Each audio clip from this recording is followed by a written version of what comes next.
clustering, the issue is K needs to be hard-coded as input to the K-means clustering algorithm. And there is no scientific approach to how the K can be approached. So in such circumstances, we actually follow two variants of more generic approaches of what we would like to call as hierarchical clustering.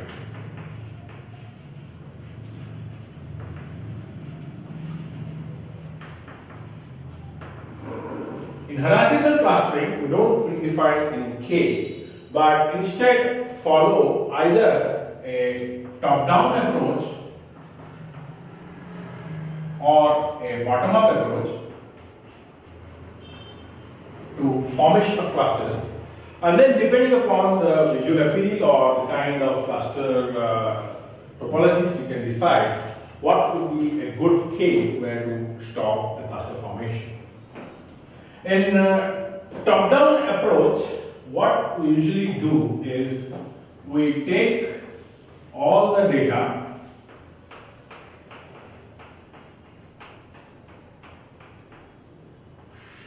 as one cluster to start with.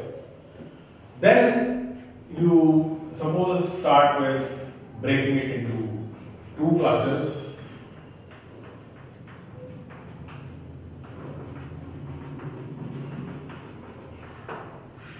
So you form the next stage two clusters by means of say two means clustering. Then you run two means clustering on the second one again. Then you can form two clusters here and two clusters here. Again two clusters here, two clusters here. And if you find that some cluster in the middle is very sparse and does not have this good number of spread of data points, you can not decide to do clustering there. So in terms of top-down clustering, you start from all nodes in one cluster, break it into say two or three, I don't know, K could be two or three. Then each one again is further broken down into two, or the other partition can also be made into two. The top-down clustering is basically thus a top-down decomposition of a large cluster into smaller and smaller clusters by continuous application of K-means on each sub-cluster, each new cluster as derived from the previous step.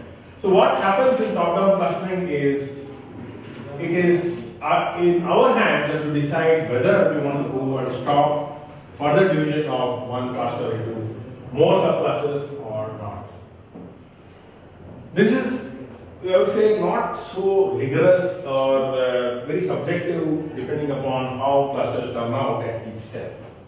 But it's not necessary that at each stage, for each cluster, you go back and do the two means clustering or three means clustering as you decide.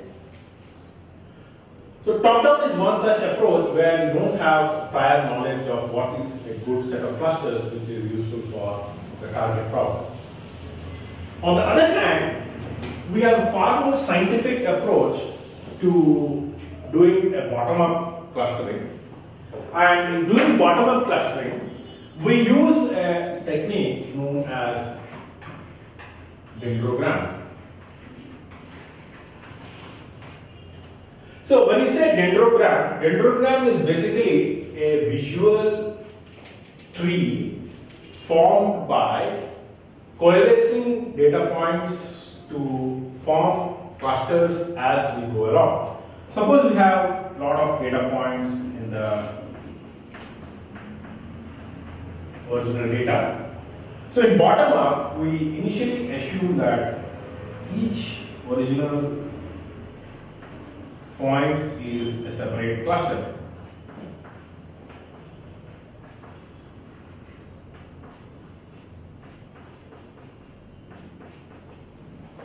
And then what you do is you iteratively kind of merge the two nearest clusters into one. And that is symbolically represented by taking the two closest points. Let's say C1 and C2 are the closest among all of them. So we form now a joint cluster between C1 and C2, and this becomes one cluster. So there are now 11 minus 1, 10 clusters at this stage. Now suppose we find that the next shortest distance is between say C9 and C10. So this now becomes 9 minus 1, 8 clusters. Like that we can go on finding out the two nearest clusters. I don't mean point, but nearest clusters. So for example, it's possible that the next distance is between this cluster and this. So we may just join this like this. So the height determines at what point the cluster was formed, and we can just go on forming the clusters like this based on this notion of at each point the shortest distance. Whatever pair of clusters is at the shortest distance, you will join them at the height at the right moment. So the later you do it at the higher level.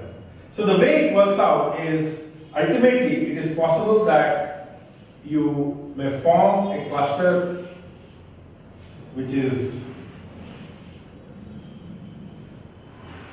looking something like this. So this is basically an iterative formation of the tree of joining two clusters at any point based on the notion of two shortest distance clusters. And this diagram, when it's formed, is known as dendrogram. So dendrogram is basically a visualization of bottom-up clustering based on the notion of two closest clusters merged at each step. So when you say two closest clusters, we need to understand then that there is a semantics of two closest clusters. The two closest clusters are determined by how the distance between clusters is measured. Intercluster distance is measured in multiple formats.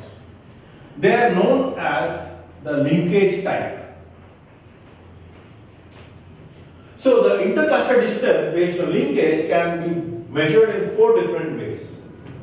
One, you can say, is simple, where you say that you want to take one cluster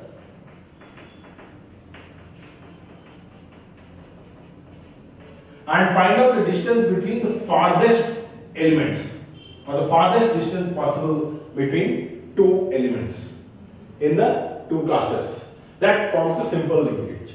What simple linkage based intercluster distance measure tries to give is it gives clusters which form long chains, because you're talking about long distances. On the other hand, linkage can also be known as complete linkage. Complete linkage is basically where we're talking about, instead of farthest distance, you look at the closest distance between any two clusters. With the two closest points, find the distance and use that for finding out which has the least distance in terms of complete coverage. Or you can take something known as an average distance. When we say average distance, it is basically take the distance between every point between the two clusters and take the average of that. That becomes the measure of the distance between two clusters. Or you can just simply say that instead of all of that, I'll just compute the centroids of both. So this is the centroid, this is the centroid, I'll just take the distance between these two. So depending upon the intercluster distance measure you try to look at for measuring which are the two closest clusters, the shape of the dendrogram changes. But what typically has been observed is complete or average gives a good measure in terms of narrow compact form of clusters which are close to each other, whereas simple gives slightly spread out and long chain form of coverages. So what now, having formed a dendrogram, we now have the luxury of finding out what is the right number of clusters you would like to work with. That depends on which horizontal line you want to intersect. Suppose you want to intersect the problem at this point. So here we talk about 4 clusters.